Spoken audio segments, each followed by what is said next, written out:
Hello children, now let's start with exercise of lesson number 8. Question number A. What's the solution? Your friend wants to know where big round amlas come from. आवळे आपल्या घरापर्यंत कुठून येतात याची माहिती तुमच्या मित्राला हवी आहे. तर ह्याचा आन्सर काय आहे? We get big round amlas from forest. आपल्याला मोठे आवळे हे कुठून मिळतात? तर जंगलातून, फॉरेस्टमधून. B. Find out. What is the place called where salt is obtain from sea water. काय दिलं आहे पहा. समुद्राच्या पाण्यापासून मीठ तयार होते. त्या ठिकाणाला काय म्हणतात? तर त्याला म्हणतात सॉल्ट पॅन. काय म्हणतात? सॉल्ट पॅन म्हणजे मराठीत मिठागर.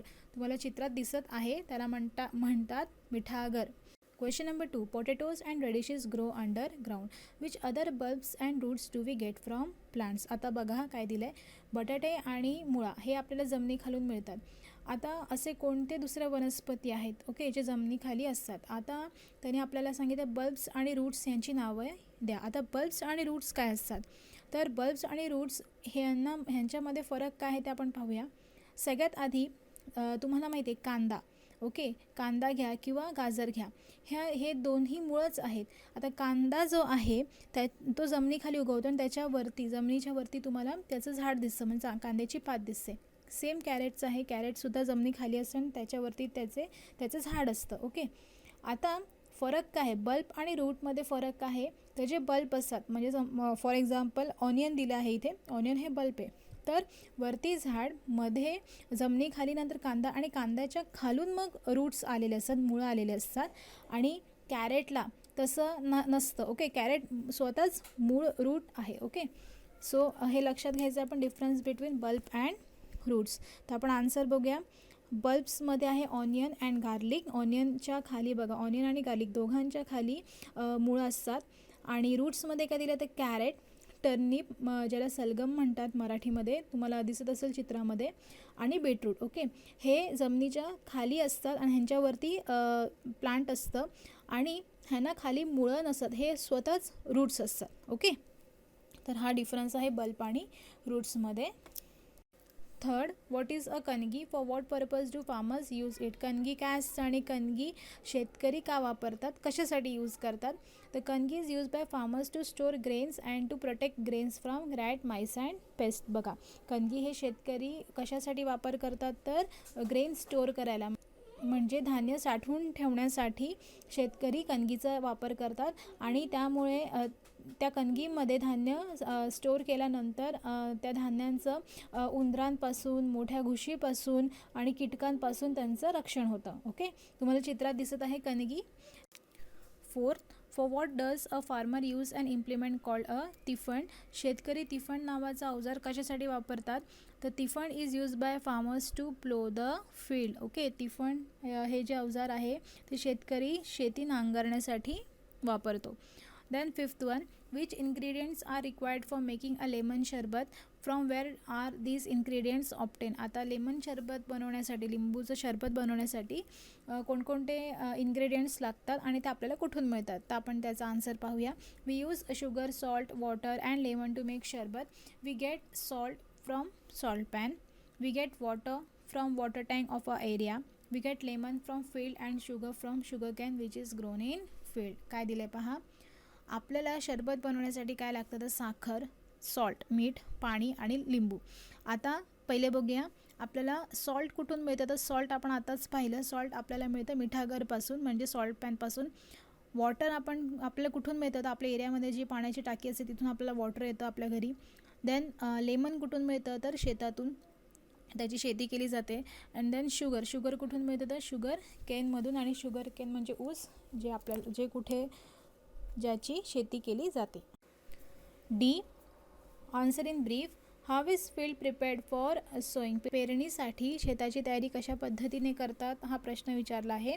Answer, summer is the time for readying the field. उन्हाळ्याच्या वेळी आपण पेरणीची तयारी करतो. Different implements are attach to tractor to carry out various farming task. वेगवेगळे अवजारं आपण ट्रॅक्टरला लावतो वेगवेगळ्या टास्कसाठी, वेगवेगळ्या कामासाठी. First the field is ploughed, then the lumps of soil are crush. सगळ्यात पहिले आपण जमीन नांगरतो, त्यानंतर ते मातीचे खडे आहेत ते क्रश करतो, फोडतो. Finally the field is level to make it ready for sowing. आणि मग जमीन सपाट झाल्यावरती आपण सोईंग करतो म्हणजे पेरणी करतो. Second question, how is grain transported to all parts of the country? Okay, म्हणजे धान्य साऱ्या देशभरात कशा पद्धतीने पोचवले जाते? तर आन्सर आहे the grains that trader buy is sold all over the country. जे व्यापारी धान्य विकत घेतात ते पूर्ण देशामध्ये ते पोहोचवतात. It is transported bye means of trucks or good trains म्हणजे आपली जी गाडी असते, ओके, मालगाडी आणि ट्रक्स ह्यांच्या मदतीने ते पोचवले जातात. It is now the turn of porters and truck drivers to put in the labour. Porter म्हणजे माहिती तुम्हाला हमाल, तर त्यासाठी हमाल आणि ट्रक चालवणाऱ्यांना श्रम करावे लागतात. Okay. Third, why should we not waste food. काय दिलं आहे की आपण अन्न वाया का घालवू नये. तर त्याचा आन्सर आपण पाहूया काय आहे ते. पॉईंटमध्ये आन्सर दिलं आहे कारण हे आन्सर खूप मोठं आहे. फर्स्ट पॉईंट काय दिलं आहे, the food stuff we use come from many different places such as fields, lakes, the sea and forest. Okay, जे अन्नधान्य आपण यूज करतो ते आपल्याला वेगवेगळ्या जागेवरून मिळतं. फील्ड्समधून, शेतीमधून, लेक्समधून, तळ्यांमधून, समुद्रातून आणि जंगलातून. ओके, फॉरेस्टमधून. Starting from preparing the fields till storing the grain in warehouses many different kinds of task are carried out for growing crops. काय दिलं आहे की धान्यांचे पीक घेताना शेतीच्या मशागतीपासून धान्य पोत्यात भरून गोदामात साठवून होईपर्यंत अनेक कामे करावी लागतात. ओके, तर ती कोणती कामे आहेत, तर हार्वेस्टिंग आहे, थ्रेशिंग आहे अँड विनोईंग आहे are some of this task. Okay, हे 3 टास्क आहेत ते आपल्याला करावे लागतात. थर्ड दिले, after that the crop is transported, sold and prepared for eating only then we do get food on our plate. काय दिलं आहे, त्यापुढे धान्याची वाहतूक, विक्री आणि खाद्यपदार्थ तयार करायची कामे करावी लागतात तेव्हा अन्न आपल्या ताटात येतं. नेक्स्ट काय दिलं आहे, as with growing grain much hard work goes into producing other food stuff too. शेतीप्रमाणे इतर अन्न पदार्थांच्या उत्पादनामागेही अनेक लोकांचे कष्ट असतात.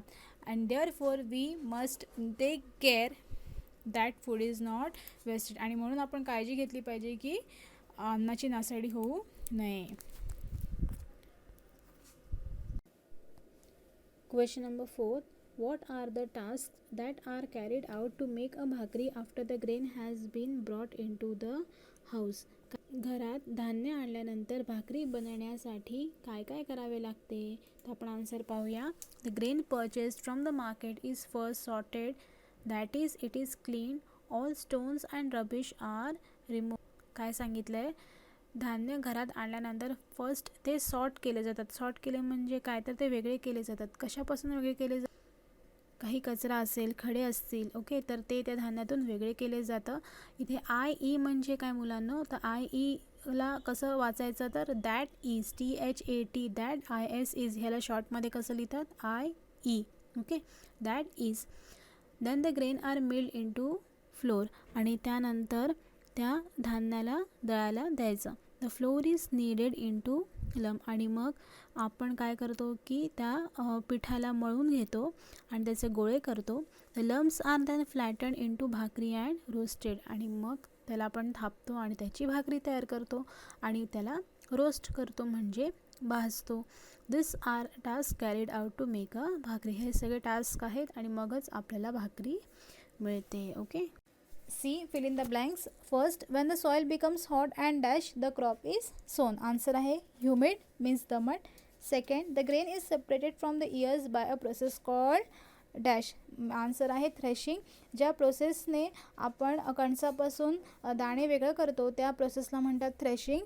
Then third, the light dash are blown away by the wind. वाऱ्याच्या झोताने हलके डॅश उडून जातात. तर काय उडून जातात, तर ते आहे टरफले म्हणजेच शेल्स. देन फोर्थ आहे, some people gather dash like karvanda and jamun from the forest. काही लोक जंगलातून करवंदा आणि जामून गोळा करतात. तर हे काय आहेत, हे फळं आहेत. आन्सर आहे fruits. Machines and vehicles are used for the production and transport of foodstuffs. काय दिलं आहे, वेगवेगळे अन्न पदार्थ जे आहे त्यांच्या प्रोडक्शनसाठी, त्यांच्या उत्पादनासाठी आपण मशीनचा वापर करतो. मग आपण ट्रान्सपोर्टच्या वापरासाठी आपण व्हेकल्स म्हणजे वेगवेगळे वाहने वापरतो, ते एका ठिकाणाहून दुसऱ्या ठिकाणी नेण्यासाठी. पुढे काय दिलं आहे, money spent on dash to operate dam. मग आता हे सगळं करायला कष्टाची कामही करावे लागतात आणि म्हणून आपण त्यांच्यावरती पैसे स्पेंड करतो, मनी स्पेंड करतो. Okay. Match the following. A group आणि बी ग्रुप आहे. आता ए ग्रुपमध्ये तुम्हाला काही फूड आयटम्स दिले आहेत आणि ते कुठून मिळतात ते तुम्हाला बी ग्रुपमध्ये दिलं आहे. तर आपण आन्सर पाहूया. सॉल्ट आपल्याला सीमधून मिळतं, sugar cane from field, okay, bor forest, and last one is makhana, आणि हे आपल्याला मिळतं फ्रेश वॉटर लेकमधून. ओके. सो आज आपण जे एक्सरसाइज पाहिले ते तुम्ही वहीमध्ये लिहून लर्न करणार आहात.